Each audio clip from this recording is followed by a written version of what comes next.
And we are back, folks, here on the Michigan Insider Sports Talk 1050 WTKA, online at WTKA.com. Sam Webb, Ira Weintraub on the other side of the glass, and joining me as they do every single week, our good friends from the MGoBlog Roundtable. We have Brian Cook, Seth Fisher, and Craig Ross. Starting with Brian. Good morning. How are you, my friend?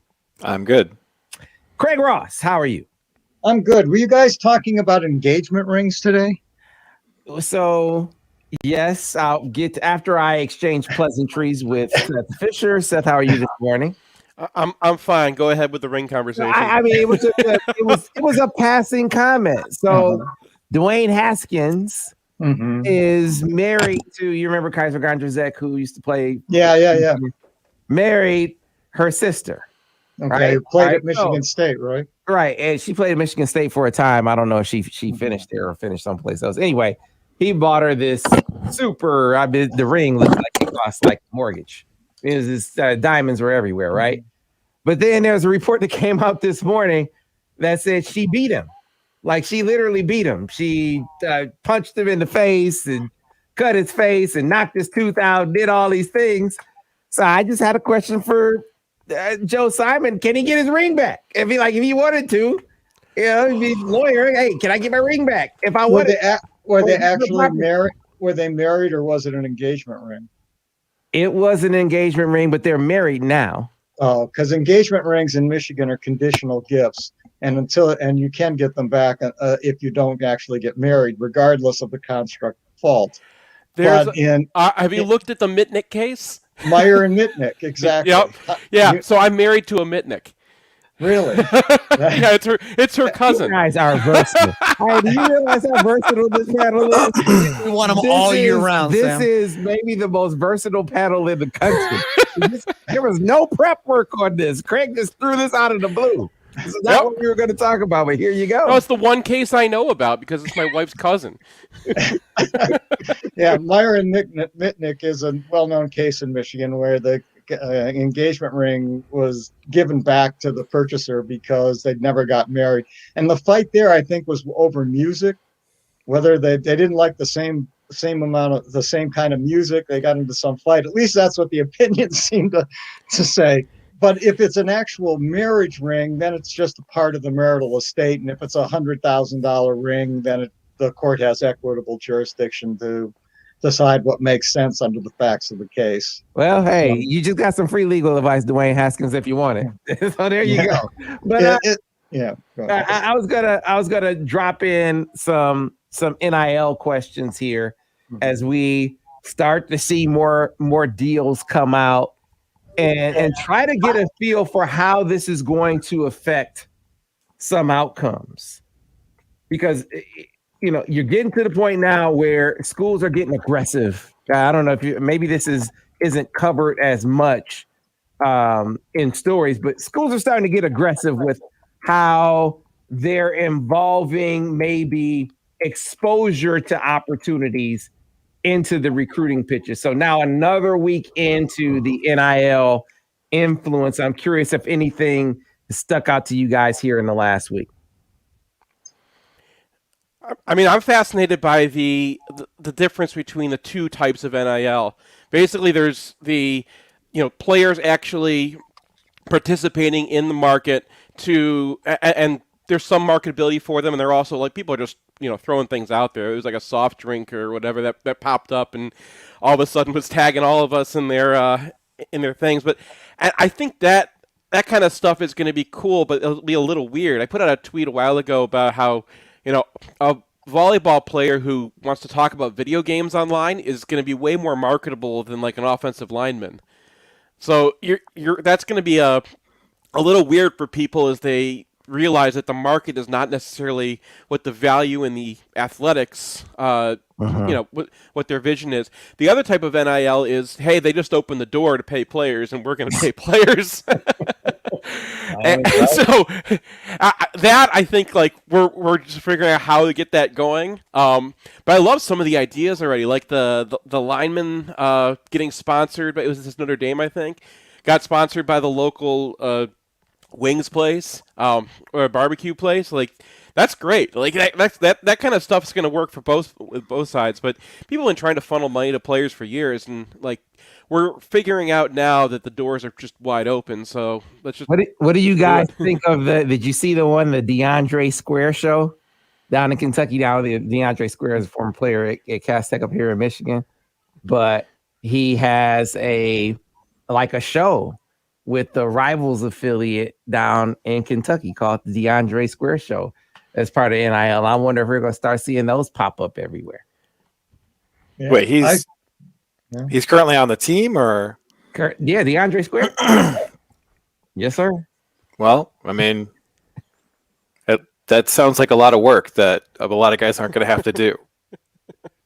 Yeah, I mean, my instinct is, Sam, is that what's happened is that, yeah, there'll be a lot of sort of legitimate opportunities, such as players working for some business and getting paid by that business. And then you're just going to have money being funneled to players, perhaps as it's always been. And there's no way at this point for the NCAA to really do anything about it, nor will there be any inclination. So I think Seth wrote an article yesterday or this week at MGoBlog that got a huge amount of interest. And you were talking, Seth, about assistant coaches funneling money to players. And I'm not sure exactly how that worked. I mean, do you want to talk about that a bit? I was repeating stories that I've heard so many times that it's like, these are just the stories that people talk about. But sometimes there's stories from players. There's nothing to it. Assistant coaches for years have been funneling money to their players. I mean, these guys, they're college students, right? You remember being a college student. You remember how broke you are. Like sometimes, like $100 here or something like that's going to make a huge difference in your life. And that stuff's just been going on forever. I don't think that's I don't think that's going to change that much, right? Like maybe like some of the assistant coaches are like, here, let me just get you this through NIL. But like the question is was NIL going to like immediately put Michigan on a level footing with some of the schools that pay their players a lot of money? And that's not just like, handing players $100 here or something like that. That's, to get up to commit to this school, get on this plane and there's going to be this much money in the bag next to you, right? Like that kind of stuff. Michigan's going to have to get on the ball and figure out how they want to do it. I mean, you're going to need a plan to make that happen. You want some ideas? I tell you what I would do if it were me. So what player you want to use? You want to use Keon Sabb? So sure. All right, let's do Keon Sabb. I'm getting on with Keon Sabb, and I'm getting someone from Jordan. I'm Michael Jordan. We aren't recruiting against Carolina. Michael Jordan, get on this call. And if Michael Jordan can't get on the call, give me Wes. Give me Wes. Give me someone big time from Nike to be on this call so we could talk about some opportunities for you through Nike. You got Phil Knight throwing his weight around over at Oregon. Why not? I'm absolutely doing that. You want to do something with Ford Motor? No disrespect intended to you know what? I would put the local Ford dealer on. So we're going to call our guy John Cuter, but you know who else I'm going to have on that call? You know who else am I going to have on that call? I'm going to take him away from his R&B. Ira, who am I going to go get? From his R&B, you're going to go get Jim? Yes, I'm going to go get Jim Haskins. He's retired. He's retired again. But still, the CEO, former CEO of Ford, he's sitting down. He's on this call. I'm getting Stephen Ross. These guys are involved in some of my calls. I am absolutely doing that if I'm the University of Michigan. I can't say that they're doing that, but if it were me, when the rules have yet to be written, that's getting done. I am using the advantages that I have, and those are advantages that Michigan has. So they could, at this point, Michigan could say, hey, we're having this recruiting call with someone, and they could put Charles Woodson on. They could put Tom Brady on the line if they were willing to do that, presumably. I would have them. I mean, you have to have some appearance. So these are the types of opportunities that are out there. Not to say that we are putting this relationship together for you and arranging an opportunity for you, but we're giving you some examples of some options that could be available to you at the University of Michigan. I see nothing wrong with doing that in this day and age where finally some of the things that, some of the disadvantages that Michigan has been tethered by are removed legally based on your interpretation of the rules. You make your own rules, right? What's wrong with it? You poke holes in it. Guys, I don't hear you poking holes with it. So I'm not poking holes in it because it makes sense. I mean, heck, as long as we're at to put Giselle on the line or Lucy Liu. I mean, if that's an advantage, yes. I mean, one of the aspects that I can't betray my sources here, but like I talked to some people who are intimately involved in SEC recruiting sometimes, and one of the things that came up a lot was there's a lot of boosters out there who have cash that they can't really report for different reasons. And I used one example in the article, but like there are a lot of people who just have money. They have a lot of cash out there that they want to do something with, and that economy is not changing, right? So Michigan's going up against and Michigan doesn't want to do that. I'm almost absolutely positive that Michigan does not want to touch some of these resources that other schools they didn't have any choice. Like that just happened, and this was just the environment that they walked into. But Michigan also has an advantage over a lot of schools in that Michigan doesn't have boosters who necessarily want to make everybody dance, right? Like you talk about Stephen Ross, he's not going around saying Michigan has to do this, Michigan has to do that. He's like, how can I help? And a lot of universities, especially a lot of the big ones that we go against, have people that they kind of have to cater to in order to get that money or in order to get that whole system going. And so Michigan has some freedom that I think some of these other schools don't. I was using the Texas one because, I know other teams are recruiting again. I don't know if Michigan's doing it, but other teams are recruiting against Texas because they have a booster who forces their players to sing the Eyes of Texas. That's actually a good one. That's a really good one. I would absolutely use that. Like you look at look at how they make you tap dance down there. Absolutely. So, yep. Yeah, so I mean that is another one of the advantage that Michigan can leverage now that they couldn't before. That where the money's coming from should be part of the conversation as well. Michigan has access to, like you said, Nike. Michigan has access to Stephen Ross. They have access to the Steelcase. They have a lot of opportunities you can offer, and above board sounds good just as much as the dollar signs, right? Yeah. It remains to be seen how this is going to affect the recruiting bottom line here, but I expect that we will start seeing some of the returns here over the next couple of months, because I know this is absolutely a part of these pitches that are going out, what these schools can do, the kind of relationships that these student athletes can have if they go to a particular school. I just hope Michigan is doing the same thing. I hope Michigan is being ultra aggressive with those kinds of opportunities, because it's legal. I mean, this is not talking about doing something below board. Right. It's legal. This is subject to your interpretation. So one of the readers had a question. Sorry, Craig. Go ahead. I was just going to say, isn't it a bigger deal for Michigan, at least in the short term, whether they win some games this fall? I mean, my guess is that not players, kids get the rules now. That it's a much more fluid and flexible market. They can, they're committed to Michigan. So what? Late October rolls around, Michigan's in the tank. Maybe I'm not so sure. And I think in the old days there was less of that. Now I'm wondering, well, what happens if Michigan really does have a terrible season, and we just don't know. I mean, I've never come into a year where I feel like it's more enigmatic in terms of what might happen with this particular team. I mean, and there's lots of reasons for that aside from coming off a terrible season, but it's easy to put footnotes on that season saying, but, COVID, for example, in particular. But it just isn't clear. We didn't have any information out of the spring. We haven't had a lot of information from coaches. You got a completely new coaching staff, new systems, particularly on defense.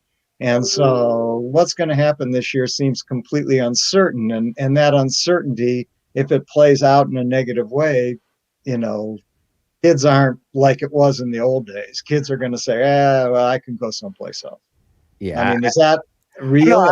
No, I think you're spot on. I think even if, let's say, even if you were able to sort of parlay or leverage your extensive alumni base into some, positive recruiting outcomes, those aren't binding, right? I mean, you lose a bunch of games, those relationships, those commitments could very easily go the other way, and those kids can find deals elsewhere. You can find deals anywhere now. So you're right. I think the ultimate, the be all end all, if you will be how they do on the football field. I'm surprised. It was the one surprising thing about Keon Sabb, to get back to him for a second, 'cause I'm getting a lot of Keon Sabb questions over here. It's the thing that maybe dims my optimism more so than I think where Michigan is. I think Michigan is really confident at the moment. What tethers my confidence in this matter is his timing. I mean, it seemed really quick for Michigan's chances, but I do think they have a legitimate chance here. I think they've done a really good job. The combination of Clinkscale, Ron Bellamy, and Courtney Morgan have absolutely put Michigan in play. But are they, based on where they are on the field relative to a Georgia, relative to a Clemson, can they beat them out? Can those the forging of those relationships usurp, if you will, the success those programs have had on the football field compared to Michigan?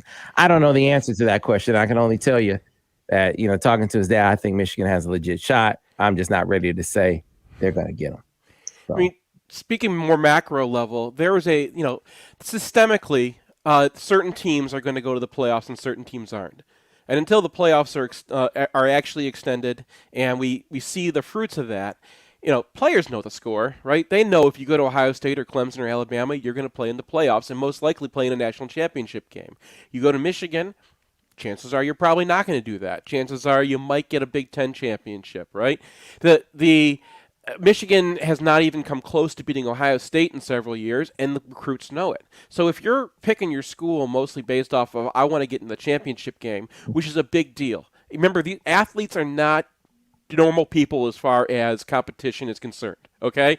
These are the extreme competitive people. These are the people who want to win more than life itself, right? You play a board game against these people, dig in, get ready, right? Like, these are not people who are going to just say, yeah, you know what, I just want to get my education and be there for the pageantry and wear the winged helmet. They want to win, and if they don't win, it damages them to their core. So, and players know this when they're picking their schools, and that's why when Ohio State comes along for a guy and they say, hey, do you want to win some championships with us? The guy goes, yeah. But guys also look for a place that's kind of like on the ups. And Michigan, I don't know how much they're selling this, but they have J.J. McCarthy. They have some other guys around. I think that, as far as this season's concerned, and we'll talk about this later, I'm sure, it's easier to go from where they were last year on defense to okay enough to make a big difference in how the games turn out. So, I mean, Michigan's not at the bottom. Michigan's probably in the top 30. And when you add top 30 to the kinds of things that Michigan can offer, which is now pretty much comparable to any of the big bagging schools, you have a pretty good package to offer recruits. Yeah, I do want to spend some time because we got a specific request for the roundtable to really dig into what the Baltimore influence will look like. We've heard different things about the run game, some of the run game influence. Obviously, Mike McDonald is bringing over large scale some of the defensive philosophies. I know you guys have dug into that, so I want to pick your brains on behalf of the fans about what should we expect when we say, they're looking for to have some of the Ravens run game. What does that mean exactly when you don't have a Lamar Jackson? What does that mean? How does that look? And then similar question defensively. I mean, schematically, how does it differ from what we've seen here over the last few years? I'll throw that at you guys on the other side, ponder it during the break, and we'll get to it when we return here on the MGoBlog Roundtable and the Michigan Insider on Sports Talk 1050 WTKA, The Ticket. There must be some maple syrup company in Michigan who's a Michigan fan, and you could have Keon Sapp's maple syrup or something like, whatever their name is, maple syrup, sap variation or something like that. He doesn't have to do any work. He just has to put his name on the can or what. So go back to Michigan history, man. These guys, Tom Harmon cigars. We used to have all that kind of stuff on campus. Yeah. It was illegal then, but they did it anyway. Those big time guys, though, I would have Nike all over it. With Walter Nolan, I hope they have some Gatorade. Yeah, they have some Gatorades. The problem is that Florida is also a Jordan school, so Jordan's not going to necessarily get involved in a recruitment of a player and go between their two schools. I think you can get. I think if you got West, I think West would choose Michigan over Florida. I think he'd choose Michigan over Florida. I don't know if West still lives in Michigan, but he lived in Michigan for a long time. Yeah, I used to see him at Pistons games. Yeah, all the time, right? Yeah. So I think he's, I think he'd give Michigan an assist if they ask for it.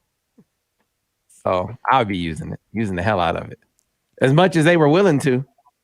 Yeah. Oregon is smart. I think it's what's the big defensive lineman? Kayvon Thibodeau. Mm-hmm. Has a Phil Knight deal. It's like, oh, these guys are about to just go nuts with it. They're about to go nuts with it. So I'm doing. Are the athletic departments worried that some of because I mean, where's the money coming from, right? This is the money that used to go to the waterfalls. Yeah, I hear you. No, it's legit. It's a legit concern. I mean, are they taking money away from one place and putting it in another? Or is this just money they had? I'm sure they have money laying to the side that they could just toss in. I mean, they've always had gobs of money, but like, right? Are they taking away money from you to give to the players? It's going to be an interesting question. I don't think it'll affect Michigan as much as it will some other schools. Mm-hmm. They just got so many people swimming in money in the alumni base that they literally have money to burn. Back on radio in about 30 seconds, guys. So, we'll see. I hadn't thought of it, Seth, but you're probably right. This is probably a great money laundering opportunity. Money laundering through college football. As long as I'm serious. Playing college football. So you're basically saying, what's my man? Ed Martin came along 30 years too early. Yeah, absolutely right. Miami's been doing it for years. Remember all the stuff that came out against when the NCAA tried to get them and they screwed up the whole their whole investigation. That was a money laundering scheme as well. All right, guys, stand by. I mean, that's what Sam Gilbert was doing. At UCLA, he was just laundering his drug money through UCLA basketball. So that's. Oh, what was it? Was it the? We are back, folks, here on the Michigan Insider Sports Talk 1050 WTKA, online at WTK.com. Sam Webb, Mr. Ira Weintraub on the other side of the glass in the MGoBlog Roundtable. Before we jump back to it, Ira, you heading out to the links today? In fact, I am, Sam. We were checking the weather. It's supposed to rain later today, so we're going to squeeze in some pool and golf time before the rain comes in. So we're going to leave right after soccer camp. Head on over there, and you can all join us over there if you wanted to. Take advantage of the amenities at the polo fields by going to polofieldccmi.com for more information. 18 championship holes at the golf course. Of course, there's the practice areas, chipping, putting, sand, the sand trap area. The pool is terrific. The tennis court area is really nice. The food is awesome inside the grill and at the concession stand as well. And again, all the information on how you can take advantage of all this and see us out there on the links and at the pool is available at polofieldccmi.com. That's polofieldccmi.com. Ira promises it won't rain today. No, I said it will rain later. I'm a weather reader. I am not a meteorologist. All right. Do you have to wear a collared shirt to go out to polo fields? Yeah, you have to be in correct attire to be on a golf course. Okay. Yeah. All right. So watching, I've watched a few Ravens games last year, and it was always comical to me to hear them talk about, man, not to say that there's nothing to what they were doing schematically. I'm sure there was, but it just felt like, man, it's a whole lot of running schemes look good when you got Lamar Jackson at quarterback. but to the point that they were making, the commentators were making, that the Ravens do a lot with formation and motion to give themselves advantageous looks, to the point where even being the last ranked passing attack in the NFL, even to the point where teams are loading up, they know you're going to run the football and you're still able to run it anyway. I know a lot of that is Lamar Jackson, but they were also saying a lot of that was schematic. So when we say, Michigan is going to have some Ravens run game influence, that is, I think, what they're talking. Know what they're talking about. What does that look like, guys? I think you guys have poured over some of the Ravens film. What did you notice in watching the Ravens rushing attack on film, other than Lamar Jackson, of course? Oh, well, the very first thing is, who's the center for the Ravens? It's Bradley Bozeman, 6'5", 325, right? Who's next to him? Ben Cleveland, 6'6", 357, right? Kevin Zeitler, we got a guy from Wisconsin. So they talk about them being a spread, right? And the Ravens are probably more like spread quote than other teams, but they've got some heavies up front. Well, who's Michigan trying to put at center this year? Zach Zinter, right? One of the biggest guys on the line. So Michigan is going to be a beef spread, and I think that's kind of what they've been the last couple of years. Certainly in 2019, right? They were running that pin and pull as their base play, which was all about just taking your big offensive linemen and moving people, power running, and so that's going to be the core of what you're doing. You're moving guys off the ball. The other thing that they do a lot is, a lot of the motion, especially in the NFL, is to let you know what the defense is doing, right? You want to know where things are, and it's especially true in the passing game because they want to know man or zone, right? And that will tell you a lot of things about the coverage. Well, it also can tell you things about what gaps they're attacking, right? Where those defensive linemen are, that is the spot where the defense is going to be strongest. You don't want to run into the gap that the defensive linemen are attacking off the snap. And so what they do a lot is they use that motion to let J.K. Dobbins know, just like they're letting Lamar Jackson know, what gaps are going to be available to him before the snap. And I hate talking this much about an Ohio State guy, but I love Dobbins' play. I think Dobbins is a fantastic back, and they let him pick his zones before the snap based off of what he sees off of that motion. So it's a very smart system that uses very smart players.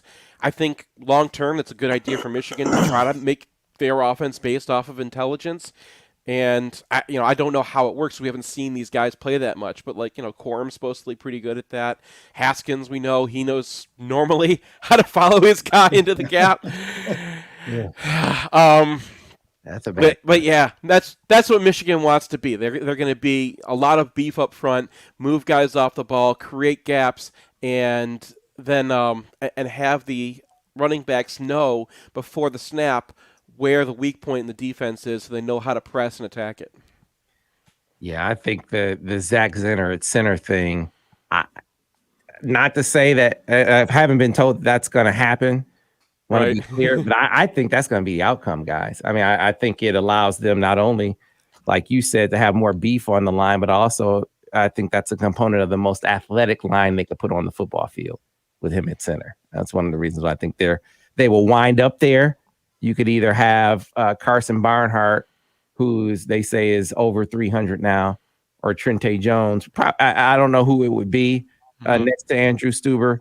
But I think it'll be one of those guys. I think that's going to be the line when all is said and done. So, yeah, getting Stuber inside. I mean, there's another huge dude, right? And last year, they were playing Chuck Fianga over some other guys, and Chuck was not very good at identifying where he's supposed to be, but he's big. And so, like, you can see the thought process on Michigan already, even before they brought in oh my God, I'm blanking on the quarterback coach name. Matt Weiss. Matt Weiss, yeah. Even before they brought him, you could see Michigan's thinking right there. Yeah. McDaniel, yeah. Or no, well, under Ben McDaniel, Ben McDaniel was just the quarterbacks guy. But Michigan wants to be a beef spread. They want to move guys off the ball with size on the line, and that's where they're hanging their hats. All right. I want to be optimistic, but it's impossible for me to believe that the success of the Baltimore running game still isn't predicated on some distinct part by Lamar Jackson. And last time I checked, we ain't got Lamar Jackson on this team, and he's pretty good. So I don't know. But hey, look, I hear you. But that's why I wanted to focus as much as we possibly could on the schematic sort of influences. Because you're right. There isn't even a reasonable facsimile at Lamar Jackson light. There's nothing close to that at the quarterback position for Michigan. The guy who opens up the run game, I think JJ. That's why I think we're going to see JJ, and not just in mop up duty. Assuming that they do have games where there's mop up duty, I think we see him get some meaningful snaps. Not only because he's a guy who showed some flashes in spring ball, and you can expect, I think, for him to carry that over into the fall. But he was the guy when he was behind center that presented some semblance of a run threat. And I think you're walking right past my guy, Dan Villari, man. I mean, this guy would have beaten Ohio State last year, and you're just like casting him aside. No disrespect intended. No disrespect intended at all. I mean, people say the same thing about Alan Bowman. I'm not saying Alan Bowman can't, it won't compete. I'm not saying it's impossible for Alan Bowman to be the guy, but I fully expect Cade McNamara to be a Michigan starting quarterback. He's the most familiar in the scheme and with the team. He has a little bit of experience under his belt. I think he has their trust. I think he'll be the guy. And I think JJ would have to fall flat. I think he would have to bomb. I think he'd have to backslide to not be the next guy, in my opinion. Or Alan Bowman comes in and he's like, he has his Baker Mayfield turn. Maybe that. I'm not saying that can't happen. I'm just not expecting it to. So anyway, defensively, what does that look like? And that's going to be a bigger change, a bigger influence. So what does it mean? The Ravens defense and Mike Macdonald coming over. Yeah, bigger, bigger is right. I mean, their issues have been defensive tackle, right? Like Michigan was getting pushed around at defensive tackle, and they changed everything for that. Like cornerback was added to the pile last year, obviously, but defensive tackle has been their problem for a few years, and they were getting pushed off the ball, and because of that, they started going to this system where the defensive ends had to like cave things in and make them dive around that, and then have the linebackers chase outside. And it changed the whole structure of Don Brown's defense because he couldn't play defensive. He didn't have Mo Hurst in the middle anymore. This defense is going to start from the exact opposite premise. They're going to have a lot of beef in the middle. They're going to start with, you don't want to come in the middle, right? Like, remember I said those defensive linemen, which gaps they choose at the start are going to tell you where you can or can't go. The Ravens defense that I think McDonough wants to bring is all about, we're going to have beef up front. You don't want to go there. Don't even try the middle. You can try us outside, but Aiden Hutchinson's outside, right? And that gives the linebackers more opportunity to kind of stay free and stay clean and make their decisions. Last year, Josh Ross had a lot of problems, and Cam McGrone had a lot of problems jumping into gaps that they weren't supposed to be in. I don't know if maybe that was part of the scheme later on in the year where they want the cornerbacks to do the edge, but they left gaps open because the linebackers were trying to replace defensive tackles who were just getting murdered. And people were jumping into jobs that weren't theirs. And then when we didn't have the two ends against Wisconsin, it was it was just everything fell apart because the linebackers were just trying to make up. They're trying to jump into places that Michigan's weak and not being in the places that they're supposed to be. the linebackers, I think, are going to have a lot less supposed to be here and a lot more you're supposed to pick where. Yeah. So is this going to look more like the old Schembechler defenses back in the early days? Absolutely. And with a lot of zone and basically a 5-2. It's a 5-2. I don't know about this. Yeah. I don't know about the coverage because Klingscale's been a cover 3 guy because he's been with he's been under Mark Stoops for years, right? I thought we were going to see more of that last year. They had done like extensive studying and some clinic work with the 49ers. Whereas they're a base cover 3 cover. They're so bad at it. Did you see them try to run cover 3 last year? Well, last year is an anomaly, right? They were an injury riddled team. I mean, that team was was it the year before that they were in the Super Bowl? I mean, it was largely predicated on what they did, what they were defensively. So I thought we were going to see. I thought it was a sign, a signal that hey, Don Brown's gonna. I mean, we're gonna see some different. We're gonna see some different philosophies on the back end. Don Brown does not like to do match defenses. He's got him. He knows why. He knows how they work. But you ever see? Do you remember him talking about like Michigan State's defense and being like, "I'll never do that." Why? Why would you sit back and let them dictate where you're going? I remember. I thought he was going to punch someone for asking about quarters. I mean, even ask the question was like offensive to him. It's like he was what? No, that's a concession. Yeah, I think that is one of the reasons why in his search process, I kept hearing this from talking to different coaches and talking to people in the agent game.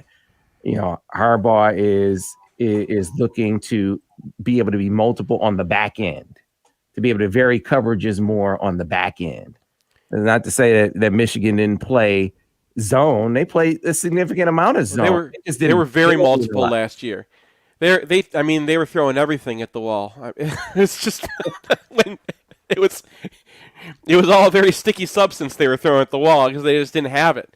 I mean, that's there's nothing you can do about the cornerback situation. You're not going to be a good defense if you need to help your cornerbacks as much as they needed to help them last year. This year, I mean, the biggest hope I have for the secondary is that because they have some safeties that are coming up that might be able to play now, right? You might be able to get a lot more out of Makari Page. Now he's not just a true freshman. Jordan Moran, I think he's supposed to be coming along. R.J. Moten was the guy who Moten flashed. Yeah, he really flashed a lot in the spring. So I think always get those two guys confused. Yeah. Anyway, now that they have some more safeties they can throw at, they can put back there, they might be able to use Dax a little bit more in the nickel where he can, one, cover some guys one-on-one who've been giving you problems, right? No more of that crossing routes from the slots. Like, no, Dax Hill's on that guy now. Yeah. They actually, that was one of the things you really saw some really substantive adjustments be made to by Don Brown. I do want to give him credit for that. They seem to do some things that cut down on how susceptible they were to being burned by crossing routes. So I give him that, and Dax was a part of that. Part of that. He was great again. He was great on that. He was not great in their cover 2 system at all. I mean, they were. I don't want to get into like all the X's and O's from last year because it's just throwaway season. But man, like they were using him the exact same way they were using Hunter Reynolds on the other side. And Hunter Reynolds and Dax Hill are completely different players. And you're supposed to use those guys completely differently. You can get away with things with Dax that you do not want to try with Hunter Reynolds. And, seeing them use him up that way, you could tell it was because they wanted to protect the cornerbacks. They didn't want Vincent Gray getting Michigan Stated again. But, I don't know, we got the same guys, so. Well, I think Jamon Green showed some progress, enough progress to make you feel like he can be a solid guy. So if you got one solid guy, all right, you just mentioned an alternative. If Vincent Gray hasn't, improved and DJ Turner can't take over that spot, then hey man, we got to knock on Dax's door and say, look, safety is the position they've recruited the best of all the positions on defense over the last couple of years. They have guys, they have options there, whether it's Makari Page or R.J. Moten. I mean, obviously Brad Hawkins is back. You got different guys you can throw back there at the safety spot. I have to have you play a little more corner if both Vincent Gray and DJ Turner falter on the corner. So I feel like they have some options on the back end now, a few more that at least makes it feel like they won't be a sieve back there.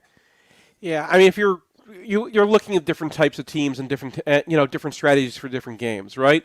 Like when you talk about playing Wisconsin, sure. But Wisconsin's really the only one on the schedule, except for maybe Washington, because they got that guy used to be the OC of Penn State back when they were not using Saquon Barkley correctly. That guy's now at Washington, so they might just walk right into. They might come out with just one receiver and be like, "Aha, we're gonna power you."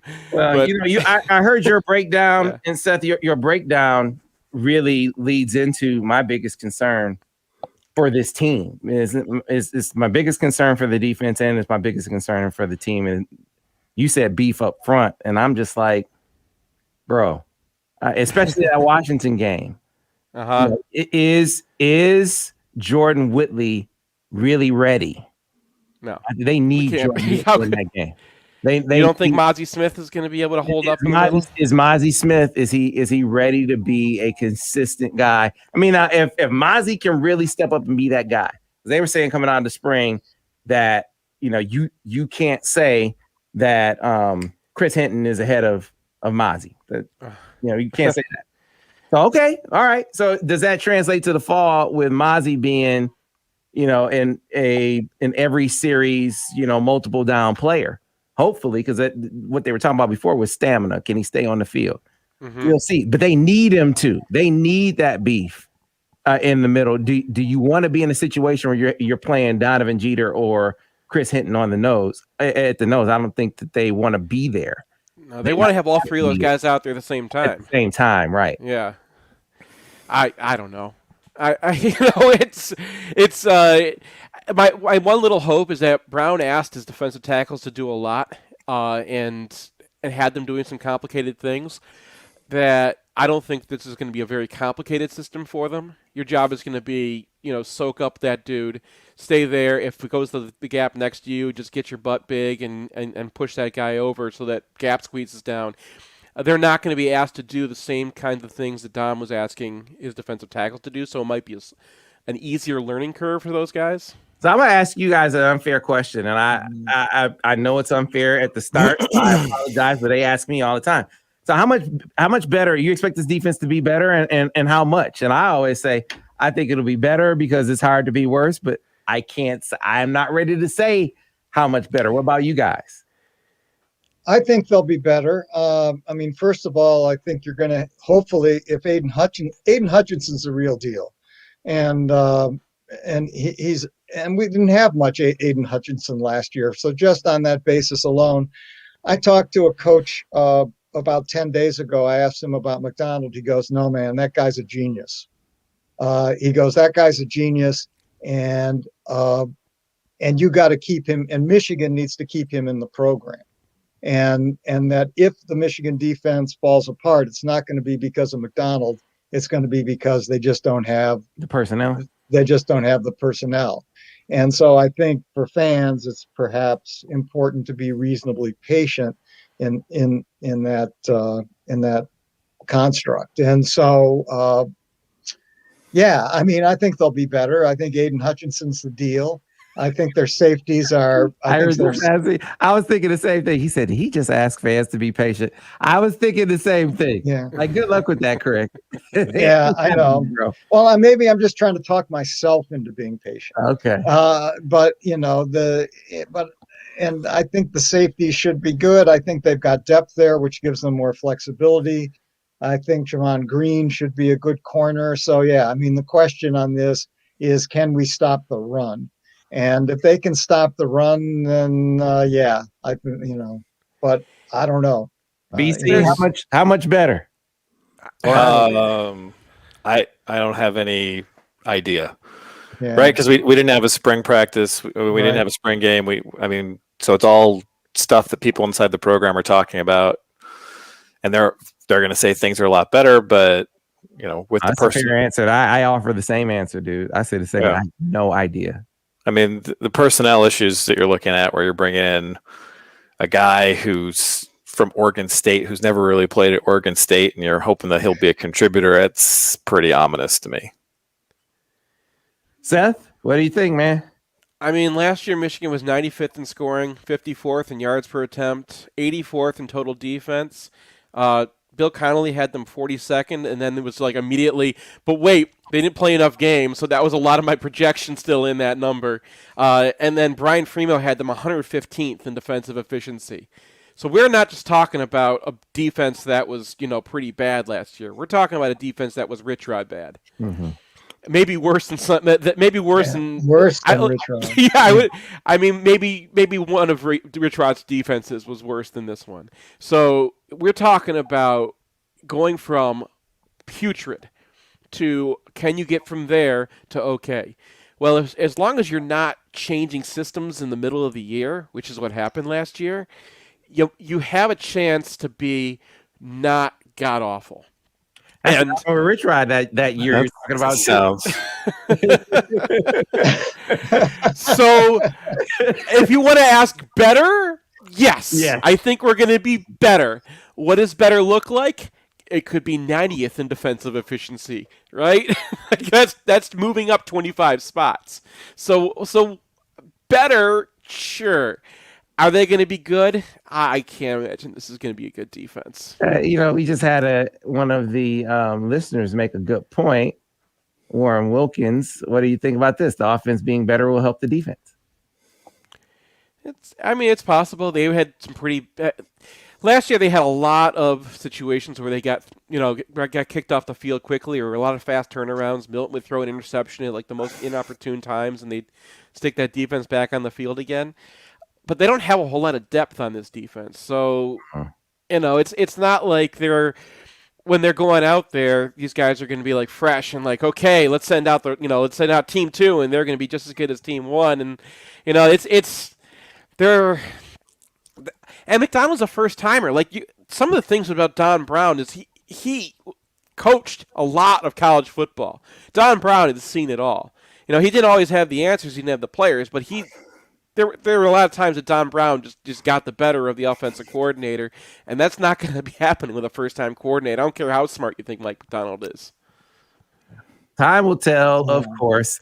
I need to remind the people on the way out that coming up on Saturday, I'll throw some of these questions at Desmond Howard, by the way. As Desmond is joining us on the air, he has his opinions about Michigan and Michigan's defense last year and the transition they're making, so we'll dig into that with Des over at the MDen on campus, 303 South State Street.